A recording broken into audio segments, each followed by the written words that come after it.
Welcome, ladies and gentlemen, to the Week 3 Commissioner's Note for Blackout, Don't Lockout Fantasy Football League. Now, Week 2 was a much better example of how a week in our league should really be. Not only because the rat went back into his sewer, but because we had a season-ending injury and some close games that came down to the wire on Monday Night Football. If it wasn't for fantasy, I'd be really surprised if anyone watched the Jets versus the Browns. While the shit-talking in this league is still the same, fuck you, G-Rat, you're gay, Brian. The season is certainly underway and nearly taking form. Now, before we get too deep into this week, we have a public service announcement. This public service announcement is brought to you by AIDS. AIDS is a great way to start your day. It's like waking up with a boner and not even needing to wake up your sister to have sex. My uncle doesn't even touch my butt no more. I had so many feelings I needed to hide from my stepdad, but now we're completely open. AIDS is the best thing that ever happened to me. Join AIDS today. Just call 1-800-BACKDOOR. That's 1-800-BAKDOOR. AIDS. Aiding inbreds during sodomy. AIDS is not a real service. Do not call the number. Thank you, AIDS. Anyway, you guys owe me $100. Thank you to those who have already paid. And your team is going to be locked in week 6 if you do not pay. Please pay via Venmo or text me for additional options. Thank you.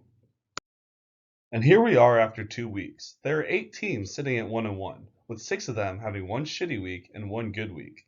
The 0-2 teams certainly are where they are for a reason. One of them didn't even start at tight end last week. And the 2-0 teams, well, one of them looks like they should be there. So now in league history, there has never been a team to start off 0-2 and win the championship. And before you even consider it, Joey, just shut the fuck up. You will not do it this year. Ted, I really don't have much hope for you either. And while there have been more 1-1 teams to start the season, there has also been more champions by teams starting with 1-1. But 76% of the teams starting 2-0 have made the playoffs. These 2-week stats aren't much to go off of, but give it a couple more weeks and we'll be ready for the fun. And we don't even need a vote this week. Week 2 was not a fluke, which means our lowest scoring team, the Snouts, will do shitty no matter what. And there are definitely some surging nominees for the dress this year. While not sitting at the bottom of the scoring, I've got a golden ticket looks pretty shitty. They look more like the fat kid who didn't get the ticket and still ate the cake. They've had one big play in each of the first 2 weeks to put them at a normal looking score. Otherwise, they'd be at the bottom of the totem pole. And the Clown Stars have certainly jumped into the conversation after losing Drew Brees for at least 6 weeks and having a terrible bench.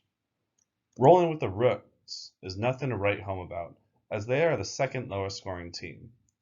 And of course, the Wookiees and the Sheep, well, they're in the conversation because they're always in the conversation. And sitting at the top of the league is Wreak Havoc, led by Patrick Mahomes.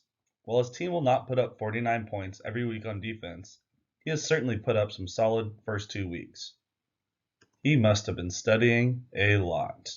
And the other team at the top is Feeling Myself. I'm in the building and I'm feeling myself. They pulled off a Monday night comeback as they needed 31 points from Cleveland defense and Odell Beckham Jr., which of course was completed and finished off by an 89-yard touchdown by OBJ. They are the third highest scoring team in the league, so this team certainly has some points to put up for the rest of the season. And our dress wearer is the only 1-1 team I'll call out for the other teams to watch, as they have put up points in both the first 2 weeks. However, it's mostly due to Dak Prescott, so don't go betting on this team just yet. And looking ahead to week 3, we have some good matchups that will break out the shit from the gold. Our bottom team matchups should be clear winners. I'm taking I Suck Dick in My Dress over the Snouts, even though the Swine picked up the tight end this week in a trade. The Auto Sheep have some tough matchups, but Golden Ticket will prove they are as shitty as I think they are and be 0-3. The second and third lowest scoring teams face off as the Rooks take on the Wooks. I'm calling my own name on this one. The Wookiees finally have some good matchups, and if they can't put up points this week, then I'm fucked. And in the shitty matchup of the week, the Manisha Foreskins are taking on the #1 Clown Stars. The Foreskins are destined to make people believe they aren't as shitty as they were last week. The teams that keep Sam Darnold on the IR position are not destined for greatness. The Clown Stars, on the other hand, look like they could be the shittiest team in the league. They are out to prove that they don't need Drew Brees to win and can beat a shitty team like the Foreskins.